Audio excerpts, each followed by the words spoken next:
আবহাওয়ার খবরের দিকে নজর রাখবো, কারণ মের শেষেই বর্ষার সুখবর। ইতিমধ্যে দক্ষিণবঙ্গে গরমে ঘামে পুড়ছে দক্ষিণবঙ্গ, তবে মে মাসের শেষেই বর্ষার সুখবর। আজকালের মধ্যেই দেশে বর্ষা প্রবেশ করছে, অর্থাৎ উইকেন্ডের আগেই কেরলে মৌসুমী বায়ু প্রবেশ করছে। ঠিক কি বলছে হাওয়া অফিস? আমাদের সঙ্গে রয়েছেন প্রতিনিধি বিশ্বজিৎ বলতে পারবে ভালো। বিশ্বজিৎ, কি বলছে হাওয়া অফিস? দেখো, আমরা জানি যে এবছর বর্ষা আগাম ঢুকেছে, কারণ আন্দামান নিকোবর দ্বীপপুঞ্জে যেখানে তার ঢোকার নির্ধারিত সময় তার 3 দিন আগে 19শে মে ঢুকে গেছে। এবং সেই একই রকম ভাবে যেহেতু পরিস্থিতি অনুকূল ছিল, রেমাল যে ঘূর্ণিঝড় সেই বন্ধু রেমালের হাত ধরে অনেকটাই এগিয়ে এসেছে এবং এই একই গতিতে সে ভারতের মূল ভূখণ্ডেও ঢুকে যাবে। কারণ 1 জুন নির্ধারিত সময়, তার একদিন আগেই বর্ষা ঢুকবে এমনই পূর্বাভাস দিয়েছিল আলিপুর আবহাওয়া অফিস।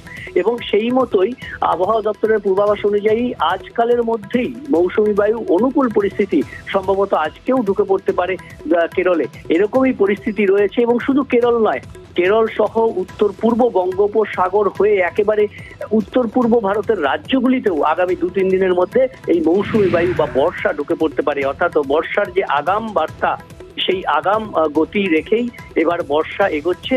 ভারতের মূল ভূখণ্ডে বর্ষা আসছে, কিন্তু বাংলায় বর্ষা আসতে উত্তরবঙ্গে 7 থেকে 8ই জুন এবং দক্ষিণবঙ্গে 10 থেকে 11ই জুন। এখন বাংলায় কবে বর্ষা আসে সেদিকেই প্রতীক্ষায় বাংলাবাসী।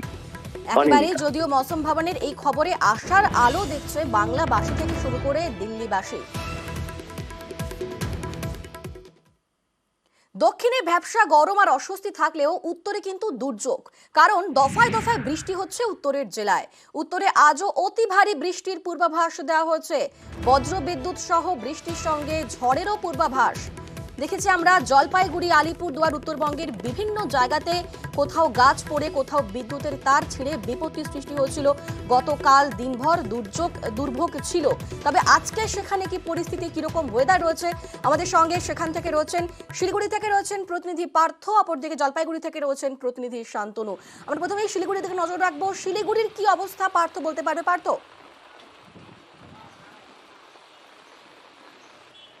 এখন তোমাকে জানিয়ে রেখে যে ঝড় বৃষ্টির যে পূর্বাভাস রয়েছে গোটা উত্তরবঙ্গ জুড়ে, শিলিগুড়িতেও কিন্তু তার ব্যতিক্রম নয়। এবং গতকাল আমরা দেখেছি রাতের পর থেকে কিন্তু দফায় দফায় বৃষ্টি হয়েছে, সঙ্গে ঝোড়ো হাওয়াও কিন্তু বয়েছে শিলিগুড়ির উপর দিয়ে। তেমনি আজ সকাল থেকে কিন্তু এক গুমোট গরম থাকলো, ব্যবসা গরম থাকলো, আকাশ কিন্তু মেঘলা এবং যে ভারী থেকে অতি ভারী বৃষ্টির যে পূর্বাভাস রয়েছে তা কিন্তু বৃষ্টি যে হবে তা কিন্তু সকালের আকাশ দেখে পরিষ্কার যে আজও কিন্তু বৃষ্টিতে ভিজবে শিলিগুড়ি। শুধু শিলিগুড়ি নয়, পাহাড়ের দিকেও যদি আমরা নজর রাখি, দার্জিলিং, কালিম্পং, কার্শিয়াং সর্বত্র কিন্তু আকাশ মেঘলা রয়েছে। এবং দার্জিলিং এবং কালিম্পংয়ের উঁচু পার্বত্য এলাকা, সেখানেও কিন্তু ভারী থেকে অতি ভারী বৃষ্টির পূর্বাভাস রয়েছে। স্বাভাবিকভাবে কিন্তু সতর্ক রয়েছে প্রশাসন। আমরা জানি গত পরশু রাতেই শিলিগুড়িতে দফায় দফায় বৃষ্টি এবং 40 থেকে 50 কিলোমিটার বেগে ঝড় বয়ে যাওয়ায় কিন্তু একাধিক ওয়ার্ডে গাছ পড়ে বিপত্তি হয় এবং ব্যাহত হয় স্বাভাবিক জনজীবন, এমনকি বিদ্যুৎ পরিষেবাও। তো স্বাভাবিকভাবে কিন্তু বেশ সক্রিয় রয়েছে, সচেতন রয়েছে স্থানীয় প্রশাসন, পুরসভা থেকে বিদ্যুৎ বন্টন নিগম লিমিটেডের কর্তারাও, তারা কিন্তু যথেষ্ট সচেতন, সজাগ রয়েছে। কারণ আজও ভারী থেকে অতি ভারী বৃষ্টির পূর্বাভাস রয়েছে শিলিগুড়িতে। এবং সেই মতো সকাল থেকে গুমোট গরম থাকলেও আকাশের মুখ কিন্তু ভার, যে কোনো সময় কিন্তু ভারী থেকে ভারী বৃষ্টি হতে পারে। এবং শুধু সমতল নয়, এমনকি পাহাড়ও কিন্তু বিশেষ করে দার্জিলিং এবং কালিম্পংয়ের উঁচু পার্বত্য এলাকা, সেখানেও কিন্তু ভারী থেকে অতি ভারী বৃষ্টি হতে পারে। একেবারেই বিভিন্ন জায়গাতেই সকাল থেকে মেঘলা আকাশ, পাহাড়ে দুর্যোগের সম্ভাবনা আজকেও। গতকালকে দিনভর দুর্যোগ কেটেছে জলপাইগুড়ি, শিলিগুড়িতে বজ্রবিদ্যুৎ সহ ঝড় বৃষ্টির পূর্বাভাস রয়েছে আজকেও। আর জলপাইগুড়ির ছবিটা আমরা একবার দেখবো, আমাদের সঙ্গে সেখান থেকে রয়েছেন প্রতিনিধি শান্তনু। জলপাইগুড়ি দেখেছিলাম কালকেও সেখানে গাছ পড়ে বিদ্যুতের তার ছিঁড়ে বিপত্তি ঘটেছিল, আজকে সেসব কি স্বাভাবিক হচ্ছে? আর আজকের ওয়েদার সেখানে কেমন রয়েছে? দেখো, গতকালকে কিন্তু আবহাওয়া দপ্তর জানিয়েছিল যে ভারী বৃষ্টির পূর্বাভাস রয়েছে, সেই মতোই কিন্তু গতকাল রাত থেকেই বৃষ্টি শুরু হয়েছে জলপাইগুড়িতে। দফায় দফায় বৃষ্টি হয়েছে জলপাইগুড়ি বিভিন্ন অংশে এবং পাশাপাশি আজকে সকালেও বৃষ্টি হয়েছে। পাশাপাশি অন্যদিকে যেটা দেখা যাচ্ছে যে সিকিম পাহাড়ে লাগাতার বৃষ্টির ফলে কিন্তু তিস্তার জলস্তর অনেকটাই বেড়ে রয়েছে, তাতেই উদ্বেগ তৈরি হয়েছে জলপাইগুড়ির বাসিন্দাদের।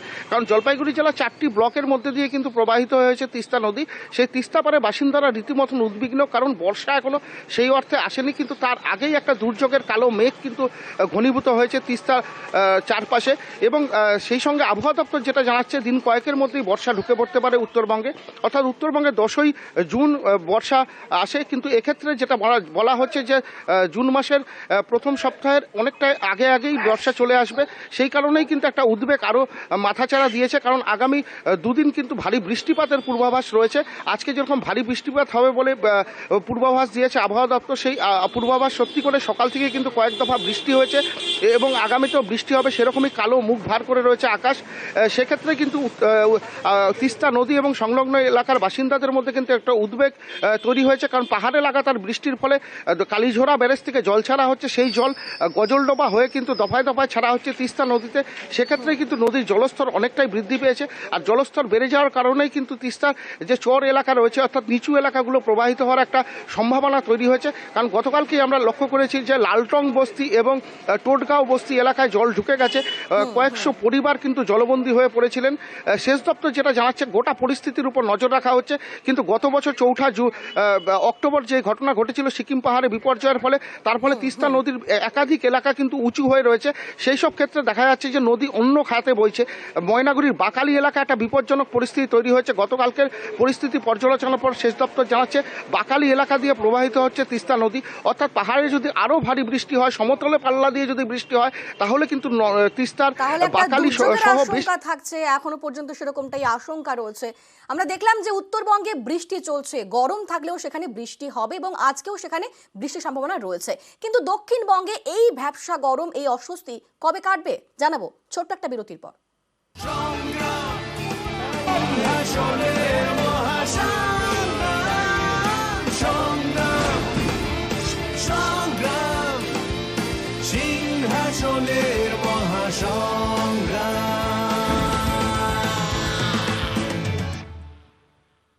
রেমাল যাওয়ার পর থেকেই দক্ষিণবঙ্গে গরম, প্রতিদিনই অস্বস্তি আরো বাড়ছে, তাপমাত্রা আরো বাড়ছে। কিন্তু এই অস্বস্তি থেকে কবে স্বস্তির আলো দেখতে পাবে দক্ষিণবঙ্গবাসী? হাওয়া অফিস বলছে যে সপ্তাহ শেষেই ফের ঝড় বৃষ্টি হতে পারে দক্ষিণবঙ্গে। হাওয়া অফিসের পূর্বাভাসে আশার আলো দেখা যাচ্ছে।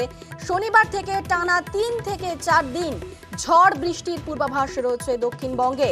জেলায় জেলায় বজ্রবিদ্যুৎ সহ বৃষ্টির পূর্বাভাস রয়েছে। কিন্তু তার আগে অর্থাৎ উইকেন্ড পর্যন্ত দক্ষিণবঙ্গ গরমে পুড়ছে। বিভিন্ন জায়গা, যেগুলো বিশেষ করে পশ্চিমের জেলা পুরুলিয়া থেকে শুরু করে ঝাড়গ্রাম, বিভিন্ন জায়গাতেই একেবারে তাপমাত্রা চরমে উঠেছে এবং সেখানে হাঁসফাঁস অবস্থা সেখানকার বাসিন্দাদের। আমরা পুরুলিয়ার ছবি দেখবো আমাদের সঙ্গে, সেখান থেকে সরাসরি রয়েছেন প্রতিনিধি ইন্দ্রজিৎ, অপর থেকে রয়েছেন ঝাড়গ্রাম থেকে রয়েছেন প্রতিনিধি রাজু। আমরা প্রথমে পুরুলিয়ার ছবি দেখবো। পুরুলিয়াতে কিন্তু যেমনটা কয়েকদিন আগে থেকে ছিল যে সেখানে বৃষ্টির আশা একেবারে অপেক্ষা করছিলেন জেলাবাসী, এখনো কিন্তু খানিকটা সেরকমই পরিস্থিতি। আমাদের সঙ্গে রয়েছেন প্রতিনিধি ইন্দ্রজিৎ। ইন্দ্রজিৎ, কি অবস্থা সব মিলিয়ে পুরুলিয়ার?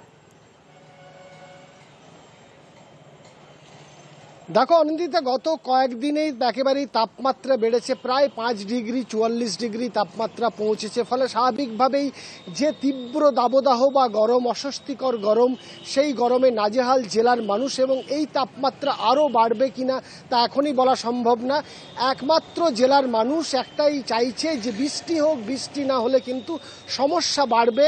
একেবারেই গরমের দিনে যে ছবিটা আমরা দেখি, সাধারণত একটু বেলা বাড়লেই রাস্তাঘাট ফাঁকা হয়ে যায়, মানুষ গৃহবন্দী হয়ে যায়, ঠিক একই রকম পরিস্থিতি তৈরি হয়েছে। যেমনটা তোমাকে বললাম, গতকাল থেকে একেবারেই যেভাবে তাপমাত্রা প্রায় 44 ডিগ্রি পেরিয়ে গেছে, ফলে স্বাভাবিকভাবেই একদিকে পানীয় জলের সংকট দেখা দিয়েছে, অন্যদিকে এই গরমে মানুষ ভ্যাপসা গরমে না বাড়িতে থাকতে পারছে না বাইরে থাকতে পারছে। ফলে স্বাভাবিকভাবেই এই তীব্র গরমে জেলার গ্রাম থেকে শহর একেবারেই নাজেহাল অবস্থা হয়ে গেছে। মানুষ চাইছে, জেলার মানুষ চাইছে একটা বৃষ্টি হোক। তুমি যেমন পূর্বাভাস বলছো যে কয়েকদিনের মধ্যে বৃষ্টি হবে, সেই বৃষ্টির অপেক্ষায় রয়েছে জেলার মানুষ এবং এই বৃষ্টিতেই তাপমাত্রা কিছুটা কমতে পারে, তাছাড়া উপায় নেই। এই তাপমাত্রা আরও বাড়বে। আজ দেখো সকাল 9টার থেকে আমরা দেখছি চড়া রোদ রয়েছে এবং সেই গরম রয়েছে। এই গরম যত বেলা বাড়বে ততই বাড়বে। ফলে স্বাভাবিকভাবেই পুরুলিয়ার মানুষ চাইছে বৃষ্টি হোক, যে বৃষ্টির কথা তুমি বললে। একেবারে আমরা পুরুলিয়ার ছবিটা দেখলাম, এবার চলে যাব ঝাড়গ্রাম। ঝাড়গ্রামেও কিন্তু গরম বাড়ছে এবং তাপমাত্রা আরো বাড়ছে। সেখানকার কি পরিস্থিতি? আমাদের সঙ্গে রয়েছেন প্রতিনিধি রাজু। রাজু ভালো বলতে পারবে। রাজু, আজকে সেখানকার তাপমাত্রা কিরকম রয়েছে? দেখো আজকে সর্বোচ্চ তাপমাত্রা রয়েছে 43 ডিগ্রি সেন্টিগ্রেড, সেই জায়গায় গতকাল ছিল 44 ডিগ্রি। এবং গত কয়েকদিন ধরে যদি দেখা হয় 45-এর ঘরের আশেপাশেই ঘুরছে তাপমাত্রার পারদ। আর গত এক সপ্তাহে একটু ঝড় বৃষ্টি হলে ঠান্ডা হয়েছিল জেলা, কিন্তু আবার নতুন করে একই রকম ভাবেই গরম, আবার সেই তাপপ্রবাহ। সকাল থেকে চাঁদি ফাটা রোদ রয়েছে এবং ভ্যাপসা গরম, যার ফলে নাজেহাল রয়েছে জেলাবাসী। কারণ কবে বৃষ্টি হবে তার দিকে চেয়ে রয়েছে। সব থেকে বড় বিষয়, যে সমস্ত মানুষজন রাস্তায় বেরোচ্ছেন বা বিভিন্ন কর্মসংস্থানে যাচ্ছেন, তাদেরকে সব থেকে বেশি ভোগান্তিতে আবার পড়তে হচ্ছে। কারণ এই চাঁদি ফাটা রোদের কারণেই যেভাবে তাপপ্রবাহ বইছে, এবং সেই তাপপ্রবাহের ফলেই নাজেহাল হয়ে পড়েছেন জেলাবাসী। আবহাওয়া দপ্তরের পূর্বাভাস অনুযায়ী যেটা বলা হচ্ছে যে এই সপ্তাহে হয়তো আরো 2-3 দিন যেভাবে তাপমাত্রা থাকবে, সেক্ষেত্রে সেই তাপমাত্রার পারদ আরো হয়তো ঊর্ধ্বমুখী হতে পারে। সেক্ষেত্রে ঝড় বৃষ্টির সম্ভাবনা থাকলেও সেই অর্থে ওয়েদার যে ঠান্ডা হবে তার দিকে কোনো রকমের কোনো পূর্বাভাস দেখা দিচ্ছে না। আর ইতিমধ্যে প্রত্যন্ত গ্রামগুলোতে যে চাষের ফসল রয়েছে, কিছুটা বৃষ্টি হলে সেই চাষের ফসল কিছুটা ভালো হলে আবার যেভাবে গরম পড়েছে, তাতে চাষের ফসলেরও ক্ষতির সম্মুখীন হতে হচ্ছে, এমনটাই জানাচ্ছেন চাষিরা। একেবারে গরমের সঙ্গে চাষেরও ক্ষতি হচ্ছে। যদিও দক্ষিণবঙ্গে এ সপ্তাহের শেষে বৃষ্টির সম্ভাবনা রয়েছে, কিন্তু তাতেও তাপমাত্রা কতটা কমবে সে বিষয়টা এখনো পর্যন্ত স্পষ্ট নয়, এবং ততদিন পর্যন্ত রীতিমতো গরমে এবং রোদে পুড়ছে দক্ষিণবঙ্গের বিভিন্ন জেলা।